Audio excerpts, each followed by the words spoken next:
A lei que nos rege no tocante a isso daí é a 11.343. 11.343/2006. A chamada Lei de Drogas, a famigerada Lei das Drogas. Na minha perspectiva, essa lei é inconstitucional no todo. Não sobra nada dela. Por um motivo muito simples. Porque por ela, o nosso legislador não legislou. Porque ela não me diz quais são as drogas. Ora, se não há nenhuma droga na lei das drogas, ela é um cheque em branco.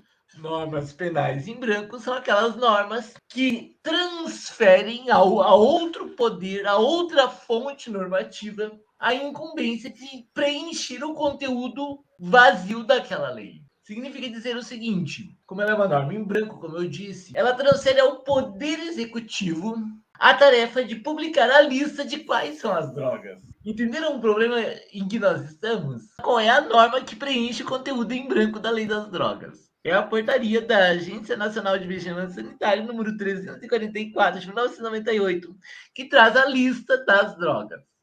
É uma abdicação do Poder Legislativo na sua função principal, que é de legislar. Tem esse problema e tem um outro, Alessio, que é assim, ó. As penas previstas na norma não levam à prisão, mas no máximo as demais consequências de um processo penal.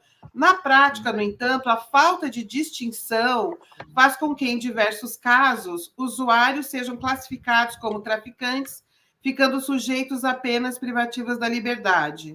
O que significa isso, que não levam à prisão, mas levam a outras consequências do processo penal? Mas a sua pergunta é: artigo 28, Alessio. E ainda que as penas do 28 não incluam a prisão, que é o que o ministro está falando, não ter a prisão como previsão de uma das penas 28 não tem um condão de descriminalizar por si só o 28. E por que não?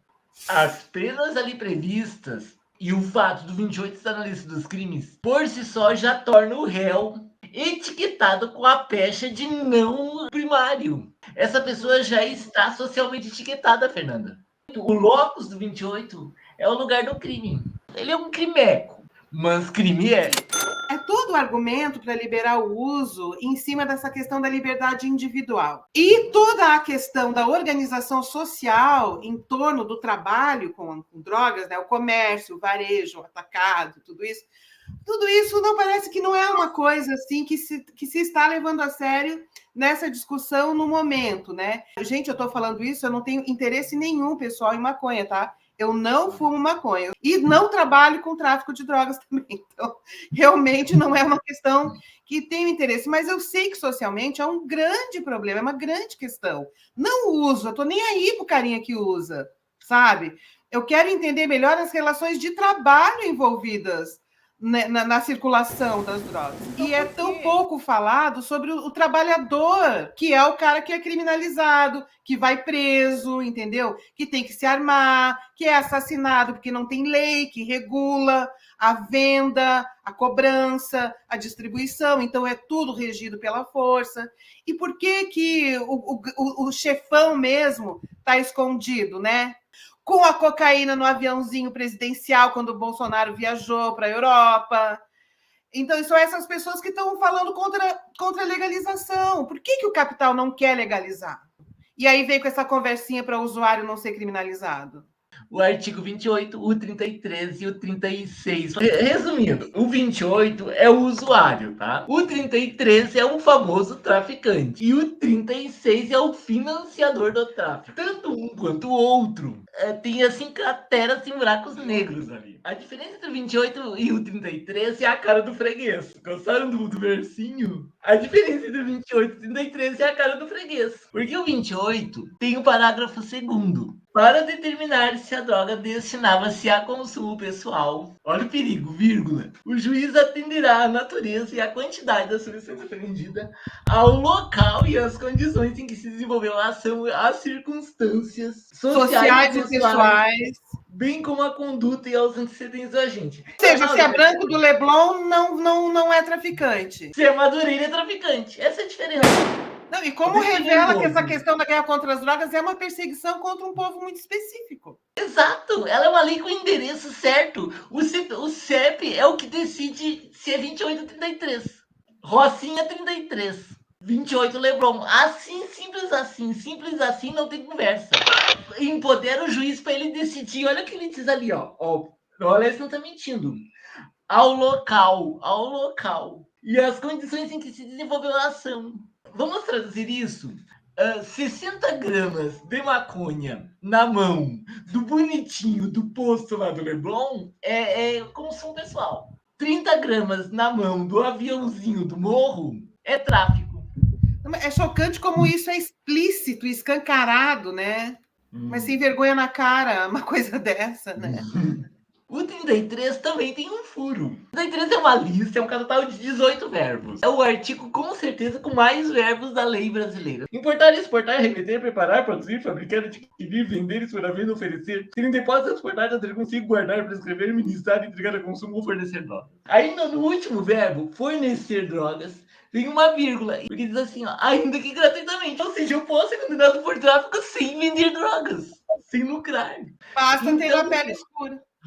a mula que está presa por tráfico é o 33. A mula, entenda-se, a juventude criminalizada. A juventude preta.